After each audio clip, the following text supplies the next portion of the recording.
Assalamualaikum warahmatullahi wabarakatuh. Bapak dan Ibu yang kami hormati, mohon jeda sebentar. Tarik napas pelan-pelan. Jangan langsung geser layar. Jangan dulu berpikir ini kabar biasa. Karena cerita yang akan saya sampaikan hari ini bukan sekedar informasi, tapi potongan dari kegelisahan.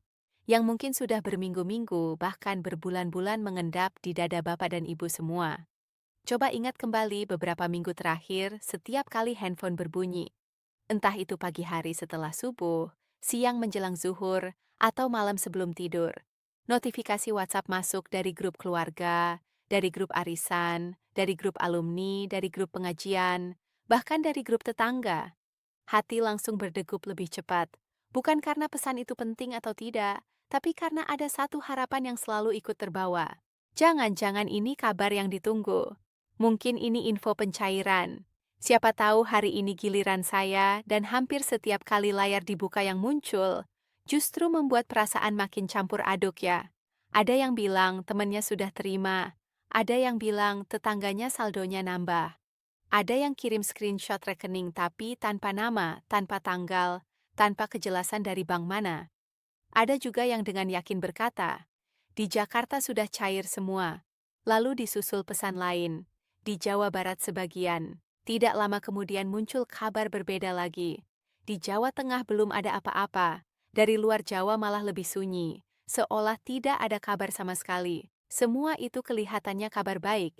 Tapi anehnya justru bikin hati makin tidak tenang.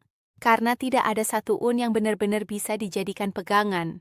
Tidak ada kepastian, tidak ada penjelasan resmi. Yang ada hanya potongan cerita, potongan klaim, potongan harapan. Menunggu seperti ini itu melelahkan. Bukan lelah fisik, tapi lelah batin. Lelah karena berharap, tapi tidak tahu sampai kapan. Lelah karena ingin percaya, tapi takut kecewa lagi.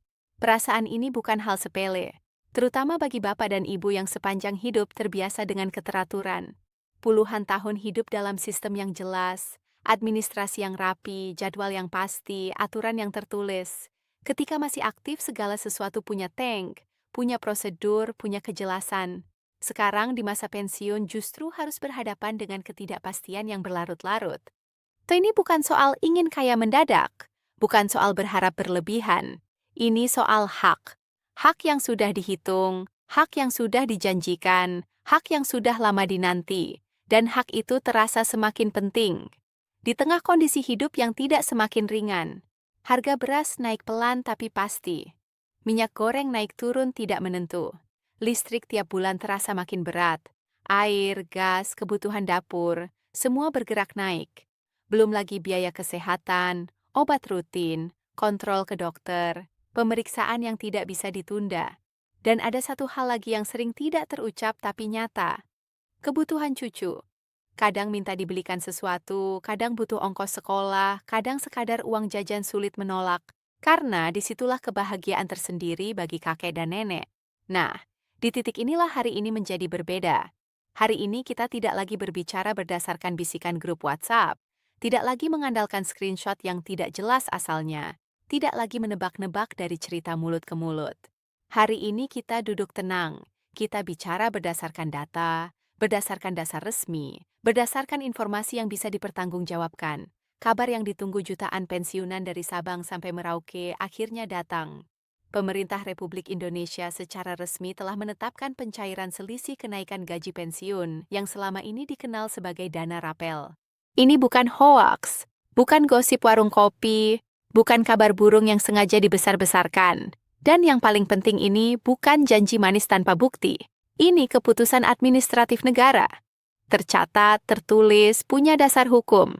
Keputusan ini tidak muncul tiba-tiba, bukan karena tekanan sesaat, bukan karena ramainya media sosial, prosesnya panjang melibatkan perencanaan anggaran negara, melibatkan kajian fiskal yang tidak sederhana, melibatkan koordinasi lintas lembaga, Kementerian Keuangan, lembaga pengelola dana pensiun, hingga sistem perbankan nasional.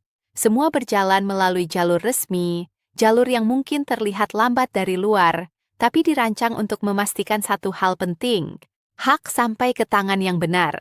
Kenapa kabar ini terasa begitu melegakan? Bukan semata karena uang akan masuk ke rekening, tapi karena satu hal yang selama ini hilang mulai kembali. Kepastian prosesnya jelas, mekanismenya bisa ditelusuri, tidak ada abu-abu, tidak menggantung. Dana rapel ini bukan hasil bisikan atau bocoran. Prosesnya melalui verifikasi data yang ketat, penyesuaian sistem pembayaran, dan pengesahan hukum yang sah. Untuk pensiunan ASN, pengelolaan dilakukan melalui PT Taspen Persero. Untuk pensiunan TNI dan Polri, melalui PT Asabri. Artinya apa? Artinya negara hadir, negara tidak lupa, negara tidak menutup mata terhadap para purna bakti. Pengabdian puluhan tahun tidak berhenti nilainya hanya karena masa aktif sudah selesai. Dana rapel ini adalah bentuk pengakuan nyata. Pengakuan bahwa waktu, tenaga, dan masa muda yang pernah dipersembahkan untuk negara tidak dianggap remeh. Para pensiunan ASN yang dulu melayani publik dari pagi sampai petang. Para pensiunan TNI yang menjaga kedaulatan dengan risiko nyawa. Para pensiunan Polri yang menjaga keamanan dan ketertiban. Semua mendapatkan perlakuan yang setara. Tidak ada yang dianaktirikan, tidak ada yang diabaikan. Di tengah kondisi ekonomi yang seringki tidak ramah bagi usia lanjut, kabar ini menjadi angin segar, bukan hanya karena ada tambahan dana, tapi karena ada rasa dihargai, diakui, ada rasa aman bahwa negara masih berdiri di belakang para pensiunan. Yang juga penting untuk dipahami, cakupan penerima dana rapel ini sangat luas. Pemerintah memastikan tidak ada pihak yang berhak lalu terlewat. Bukan hanya pensiunan yang masih menerima gaji bulanan, janda dan duda dari pensiunan yang telah wafat juga, termasuk hak tidak putus karena kematian. Ahli waris tetap dilindungi. Semua tercatat dalam basis data Taspen dan Asabri yang mencakup seluruh wilayah Indonesia dari golongan terendah hingga tertinggi. Semua dihitung secara proporsional, sesuai golongan terakhir dan masa kerja. Negara tidak melihat siapa yang dikenal, tidak melihat siapa yang dekat dengan pejabat, tidak melihat siapa yang ramai di media sosial. Yang dilihat adalah data, yang dipakai adalah aturan. Sekarang mari kita masuk ke bagian yang sering membuat cemas. Bagaimana mekanisme pencairannya? Apakah harus datang ke kantor Taspen atau Asabri? Apakah harus antre panjang di bank atau kantor pos? Apakah perlu mengurus berkas tambahan? Jawabannya, dan ini penting untuk didengar dengan tenang, tidak. Pemerintah sudah menerapkan sistem pencairan yang ramah bagi pensiunan, terutama yang sudah lanjut usia. Dana rapel akan ditransfer otomatis ke rekening yang selama ini digunakan untuk menerima gaji pensiun bulanan. Tidak perlu datang pagi-pagi, tidak perlu berdiri lama, tidak perlu keluar biaya transport. Yang perlu dilakukan hanya memastikan satu hal, rekening aktif dan data benar. Bapak dan Ibu bisa mengecek saldo melalui ATM, SMS banking, atau aplikasi mobile banking. Tapi jangan kaget kalau nominal yang diterima berbeda antara satu orang dengan yang lain. Ini bukan kesalahan sistem, bukan ketidakadilan. Perbedaan nominal terjadi karena perhitungan dana rapel didasarkan pada faktor yang sah dan terukur. Gaji pokok terakhir golongan pangkat, jumlah bulan selisih yang harus dibayarkan, tunjangan yang masuk dalam perhitungan, semua dihitung otomatis oleh sistem Taspen dan Asabri. Bagi yang ingin melihat rincian lebih detail, pemerintah menyediakan aplikasi resmi Taspen Mobile dan Asabri Mobile. Di sana bisa dilihat perhitungan gaji, tunjangan, potongan, dan total rapel yang diterima. Ada satu hal yang sering dianggap sepele padahal dampaknya besar. Autentikasi atau verifikasi identitas ini bukan formalitas. Ini kewajiban. Tujuannya untuk memastikan dana negara benar-benar diterima oleh pihak yang berhak, bukan orang lain. Proses ini bisa dilakukan melalui pemindaian wajah di aplikasi atau melalui bank mitra.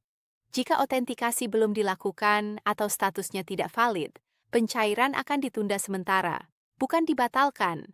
Hak tetap ada, hanya ditahan demi keamanan. Disinilah peran keluarga menjadi sangat penting. Anak, cucu, atau pendamping diharapkan membantu bukan untuk mengambil alih hak, tapi memastikan proses berjalan lancar, terutama bagi pensiunan yang kesulitan menggunakan teknologi. Di tengah kabar baik ini, kewaspadaan tetap harus dijaga. Setiap ada pencairan dana besar, penipu selalu muncul. Ingat baik-baik, petugas Taspen Asabri maupun bank tidak pernah meminta PIN ATM, kode OTP, atau biaya administrasi tambahan. Jika ada yang menghubungi dan meminta hal tersebut, itu penipuan. Bapak dan Ibu yang kami hormati, sampai di sini dulu. Kita sudah bicara tentang kepastian resmi, tentang dasar hukum, tentang mekanisme umum. Tapi masih ada satu pertanyaan besar yang belum kita bedah tuntas. Kenapa ada yang sudah menerima sementara yang lain belum? Padahal sistemnya otomatis. Apa penyebabnya? Apakah ada yang tertinggal? Apakah ada yang bermasalah?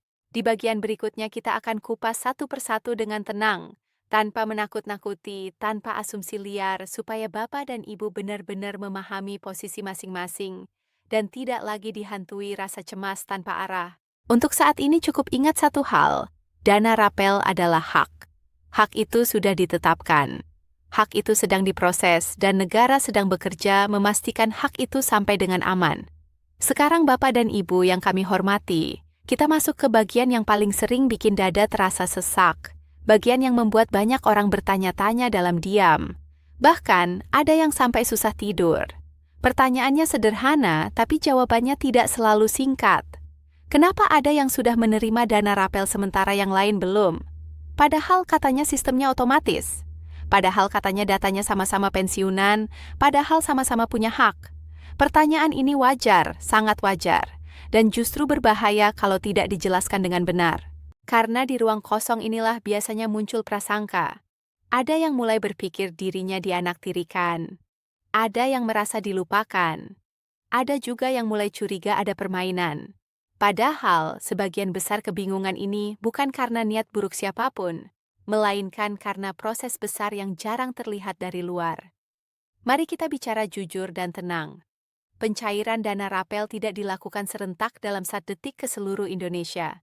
Jumlah penerimanya jutaan orang, bukan ratusan, bukan ribuan. Jutaan tersebar dari kota besar sampai pelosok, dari daerah dengan jaringan perbankan kuat, sampai wilayah yang aksesnya terbatas. Sistem negara bekerja dengan prinsip kehati-hatian. Dana publik tidak bisa disalurkan sembarangan, harus bertahap, harus terverifikasi, harus aman. Pemerintah bersama Taspen dan Asabri menggunakan mekanisme pencairan bergelombang. Gelombang ini bukan ditentukan oleh kedekatan, bukan oleh siapa yang ribut di media sosial, dan bukan oleh siapa yang cepat bertanya. Gelombang ditentukan oleh kesiapan data.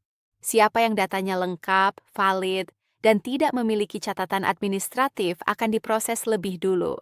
Yang masih memiliki kendala sekecil apapun akan menyusul setelah diperbaiki. Disinilah sering terjadi salah paham. Banyak yang berpikir, saya pensiunan lama, masa kalah duluan. Atau ke teman saya pangkatnya lebih rendah tapi sudah terima. Padahal, sistem tidak bekerja seperti itu. Sistem tidak melihat lama atau baru, tidak melihat tinggi atau rendah. Yang dilihat murni kondisi data pada saat proses dijalankan. Sekarang kita bedah satu persatu kendala yang paling sering membuat pencairan tertunda. Bukan untuk menakut-nakuti, tapi supaya jelas dan bisa diantisipasi. Yang pertama, das rekening pensiun tidak aktif atau bermasalah. Ini lebih sering terjadi daripada yang disadari. Banyak pensiunan menggunakan rekening yang sama selama bertahun-tahun. Kadang rekening itu jarang dipakai selain untuk menerima pensiun bulanan. Ada yang tidak pernah menarik tunai, ada yang tidak pernah transaksi lain dalam sistem perbankan. Rekening seperti ini bisa berubah status, bisa dibatasi, bisa dibekukan sementara. Ketika sistem Taspen atau Asabri mencoba mentransfer dana rapel ke rekening tersebut, sistem bank menahan transaksi. Bukan karena dana tidak ada, tapi karena rekening tidak memenuhi syarat transaksi masuk. Yang kedua, perbedaan data identitas. Ini terlihat sepele tapi dampaknya besar. Satu huruf beda antara KTP dan buku tabungan. Gelar yang tercantum di satu dokumen, tapi tidak di dokumen lain. Spasi yang berbeda. Nama yang dulu disingkat sekarang ditulis lengkap. Sistem komputer membaca data apa adanya. Ia tidak menebak. Ia tidak berasumsi. Ketika ada ketidaksinkronan, sistem akan menahan proses. Tujuannya satu, mencegah salah transfer. Yang ketiga, status otentikasi yang sudah kedaluarsa. Banyak pensiunan merasa sudah pernah melakukan otentikasi, lalu menganggap selesai untuk selamanya. Padahal sistem memiliki masa berlaku setelah periode tertentu, otentikasi harus diperbarui. Ini bukan untuk mempersulit, ini untuk memastikan penerima masih hidup dan berhak. Jika masa berlaku habis dan tidak diperpanjang, sistem otomatis menunda pencairan, bukan membatalkan. Yang keempat, perubahan status keluarga. Misalnya, pensiunan wafat, dan hak beralih ke janda, duda, atau ahli waris. Jika perubahan ini belum sepenuhnya terupdate di sistem, pencairan bisa tertahan. Hak tetap ada. Tapi sistem perlu memastikan penerima yang tercatat sudah benar. Sekarang perhatikan satu hal penting. Semua kendala ini bersifat teknis dan administratif. Tidak ada satu yang menghapus hak. Tidak ada yang membatalkan. Tidak ada yang menyatakan gugur. Danail bukan bantuan yang bisa hangus. Ini hak yang melekat ketika tertunda. Artinya sistem sedang menunggu perbaikan agar hak itu sampai dengan aman. Disinilah perbedaan antara menunggu tanpa tahu dan menunggu dengan pemahaman. Menunggu tanpa tahu membuat pikiran liar. Menunggu dengan pemahaman membuat hati lebih tenang. Karena kita tahu apa yang sedang terjadi. Banyak yang bertanya soal tanggal. Apakah benar tanggal 30 Januari 2026 adalah tanggal utama pencairan? Jawabannya, tanggal tersebut adalah tanggal efektif nasional yang ditetapkan dalam kebijakan. Artinya, sejak tanggal itu proses pencairan resmi berjalan, tapi realisasi di lapangan bisa terjadi sebelum atau sesudahnya tergantung kesiapan data wilayah dan bank mitra. Jadi, kalau ada yang menerima lebih awal itu sah. Kalau ada yang menerima beberapa hari setelahnya itu juga sah. Yang perlu dipahami dana rapel ini bukan bantuan sosial, bukan hibah, bukan kebijakan darurat. Ini hak akibat selisih pembayaran. Karena kenaikan gaji pensiun yang berlaku surut. Karena sifatnya hak, negara wajib membayarkan. Tapi justru karena sifatnya hak dan nilainya besar, negara harus ekstra hati-hati. Bayangkan jika dana sebesar ini dicairkan tanpa verifikasi ketat. Risiko salah transfer sangat besar, risiko disalahgunakan sangat tinggi, dan yang paling dirugikan justru para pensiunan sendiri. Maka proses yang terlihat lambat dari luar sebenarnya adalah bentuk perlindungan. Sekarang mari kita bicara tentang peran keluarga. Ini sering dilupakan padahal sangat krusial. Masa pensiun bukan hanya soal berhenti bekerja, ini fase hidup yang ritmenya berbeda. Teknologi terus bergerak, sistem berubah, aplikasi bermunculan. Tidak semua orang nyaman dengan itu. Disinilah anak dan cucu punya peran besar. Bukan mengambil alih, tapi mendampingi. Membantu cek aplikasi, membantu memastikan autentikasi, membantu memastikan data sinkron. Melibatkan keluarga bukan berarti kehilangan kendali. Justru itu cara menjaga hak agar tidak tertunda lebih lama. Banyak kasus tertunda bukan karena masalah besar, tapi karena pensiunan kesulitan mengakses aplikasi atau tidak tahu harus mulai dari mana. Di sisi lain, justru di momen seperti ini kewaspadaan harus ditingkatkan. Setiap kali ada pencairan besar, penipu bergerak cepat, modusnya halus, bahasanya meyakinkan. Mengaku petugas, mengaku bisa membantu, mengaku ada jalur khusus. Ingat satu hal penting, tidak ada jalur khusus, tidak ada biaya administrasi, tidak ada percepatan berbayar.